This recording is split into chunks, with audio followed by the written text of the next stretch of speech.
जिसका निर्वाचन हाल ही में वो हुआ है, वो क्यों लोकसभा के संग निर्वाचन करेगा?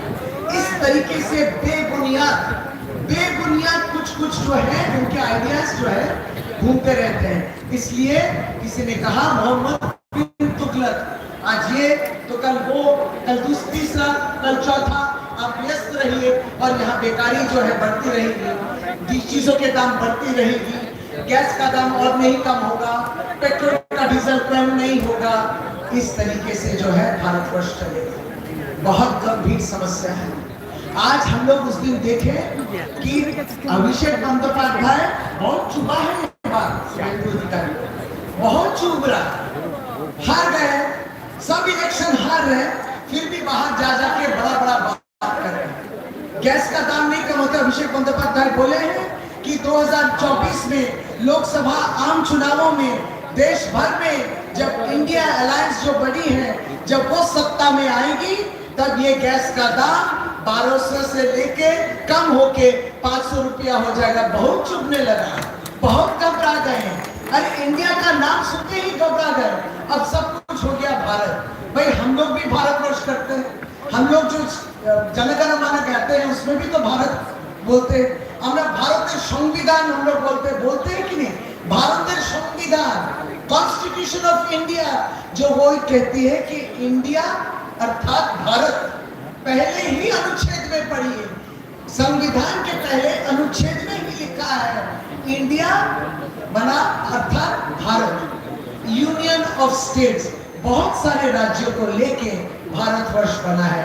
ये क्या नई गेम है, ये क्या नई चाल है कि क्योंकि इंडिया अलायंस इतने सुंदर तरीके से बन गया है, एक ऑपोजिशन का गठबंधन बना है जो सारे भारतवर्ष में प्रसिद्ध हो रहा है, तो अब भारतीय जनता पार्टी घबरा गई और वो कह रही है इंडिया अलायंस के विरुद्ध भारत लड़ेगा। अरे भाई, कल अगर हम लोग इंडिया अलायंस का नाम पलट के भारत रखेंगे तो आपके भारत का ही नाम बदल देंगे? ये सवाल हम लोग आपसे कर रहे हैं। किससे डरे हुए हैं आप? लोगों से डरना चाहिए, राजनीतिक दल से आप डर रहे हैं। चलिए राजनीति करते हैं, चलिए लोगों की भलाई की नीति करते हैं, इस पर ही लड़ाई होना चाहिए।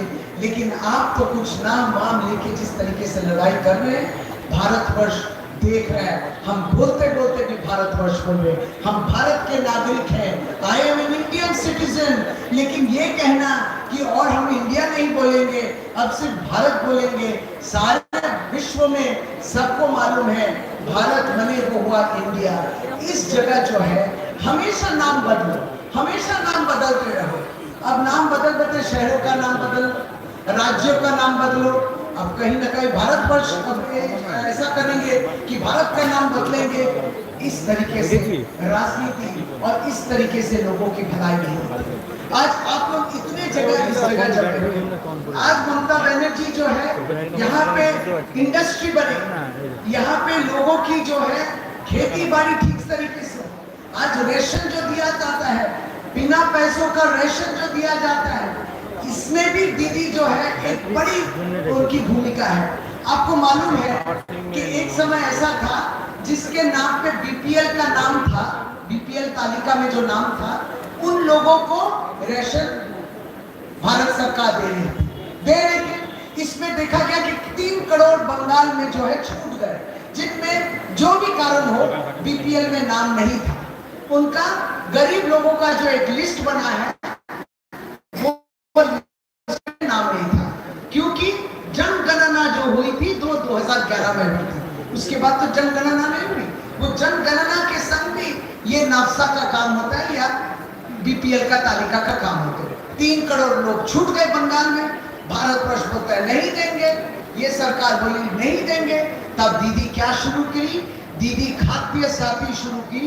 ये 3 करोड़ लोगों को बंगाल में पूरा जो चावल गेहूं जो भी मिलता है वो पूरा ये राज्य सरकार देता है, जिसको खाद्य साथी बोलते हैं। और तब दीदी ने कहा बाकी जो बंगाल के 6 करोड़ लोग हैं जो 3 रुपया 2 रुपया करके देते थे, याद है कि नहीं आपको? 3 रुपया 2 रुपया करके देते थे। दीदी बोली वो 3 रुपया 2 रुपया देने की भी जरूरत नहीं, उस पे भी हम छूट दे देते हैं। पूरा 9 करोड़ लोग बंगाल में बिना पैसों का उनको राशन मिलेगा।